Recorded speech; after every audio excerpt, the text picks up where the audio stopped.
श्री गुरु भक्ति योग। गुरु के पवित्र चरणों के प्रति भक्ति भाव सर्वोत्तम गुण है।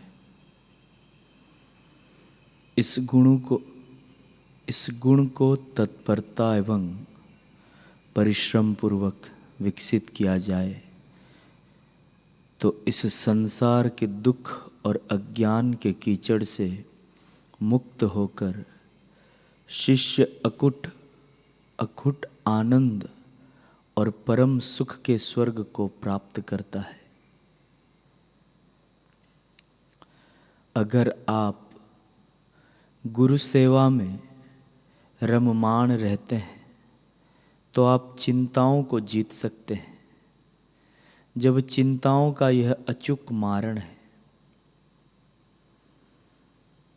उत्तम शिष्य को अपने गुरु पर किसी भी परिस्थिति में संदेह नहीं लाना चाहिए या उनकी उपेक्षा नहीं करनी चाहिए। आदरणीय गुरु के पवित्र चरणों में साष्टांग दंडवत प्रणाम करने में लज्जित होना, यह गुरु भक्ति योग के अभ्यास में बड़ा अवरोध है। कल्प वृक्ष, कामधेनु और चिंतामणि मांगने वाले को उसका मनोवांछित वरदान अवश्य देते ही हैं। इसी प्रकार गुरु भी मांगने वाले को इष्ट वस्तु अवश्य देते हैं। अतः सच्चा शिष्य तो केवल मोक्ष प्राप्त करने के लिए उपनिषद की महाविद्या ही मांगता है।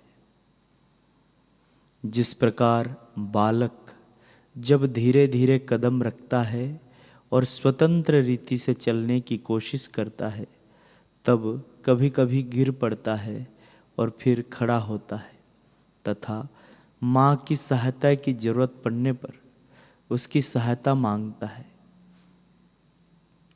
इसी प्रकार साधना के प्रारंभ के स्तरों में शिष्य को करुणामय गुरु की सहायता एवं मार्गदर्शन की आवश्यकता पड़ती है।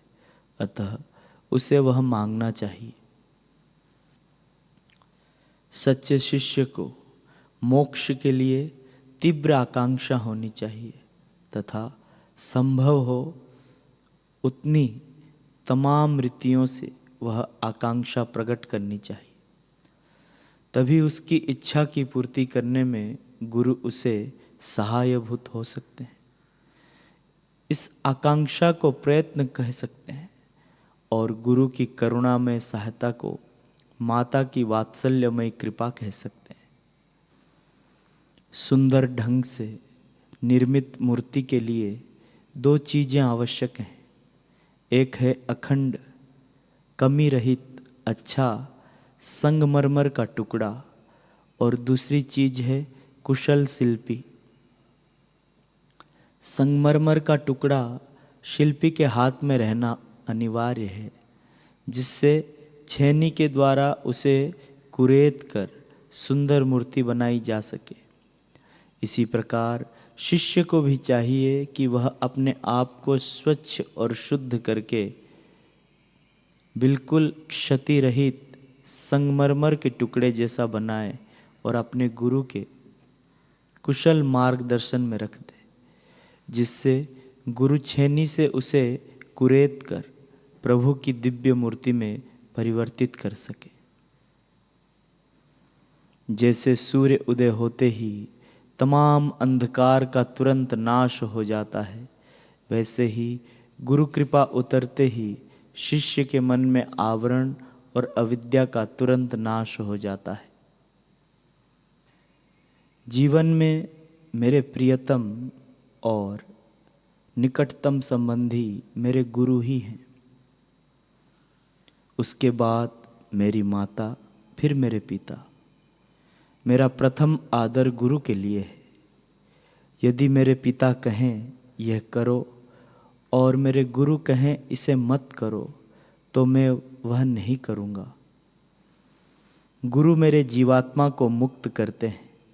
पिता और माता मुझे यह शरीर देते हैं, पर गुरु मुझे आत्मा में नया जन्म देते हैं। हम भाषण सुनते हैं और पुस्तकें पढ़ते हैं, परमात्मा और जीवात्मा, धर्म और मुक्ति के बारे में विवाद और तर्क करते हैं। यह आध्यात्मिकता नहीं है, क्योंकि आध्यात्मिकता पुस्तकों में, सिद्धांतों में अथवा दर्शनों में निवास नहीं करती। यह विद्वता और तर्क में नहीं, वरन वास्तविक अंतः विकसित में होती है। तोते भी बातों को याद कर सकते हैं और उन्हें दोहरा सकते हैं। यदि तुम विद्वान हो जाते हो तो उससे क्या?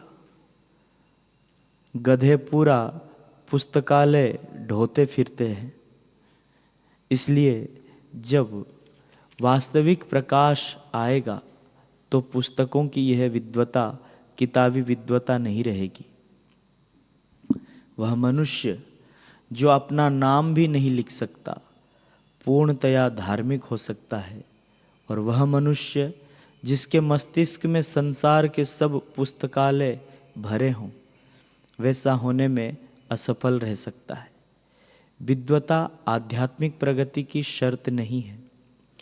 गुरु का स्पर्श, आध्यात्मिक शक्ति का संचरण तुम्हारे हृदय में जान फूंक देगा, तब विकास आरंभ होगा। तुम आगे और आगे बढ़ते जाते हो।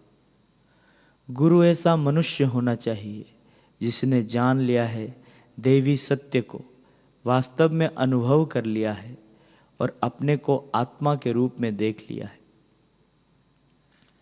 मेरे समान एक वाचाल मूर्ख बातें बहुत बना सकता है, पर गुरु नहीं हो सकता। मैंने सब धर्म ग्रंथ पढ़े हैं, वे अद्भुत हैं, पर जीवंत शक्ति तुमको पुस्तकों में नहीं मिल सकती। वह शक्ति जो एक क्षण में जीवन को परिवर्तित कर दे, केवल उन जीवंत प्रकाशवान आत्माओं से ही प्राप्त हो सकती है, सद्गुरु से प्राप्त हो सकती है, जो समय समय पर हमारे बीच में प्रकट होते रहते हैं।